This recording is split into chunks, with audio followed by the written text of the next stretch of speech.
Hello everyone, this is a review on the Discovery Lunar Marble Run.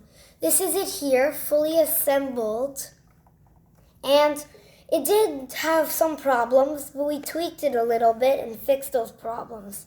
Now let's run it. Turn this on,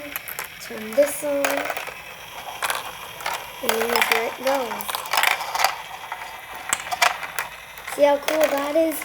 They go down this side here like a Play-Doh, and they go down this side too, kind of like a black hole.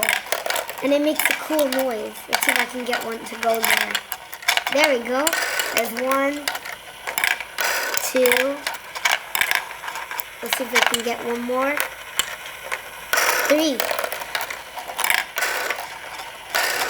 And then once they go up the wheel and through one of those, it comes down to this long path, which goes down into the rocket.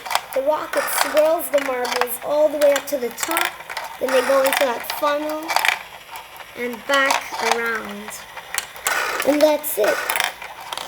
Overall, I really like this marble run. It's really cool. It was really fun to put it together and to tweak it, because you have to experiment with it. And I would give this 2 thumbs up. It's just so cool. So that's all I have for today. Bye, guys.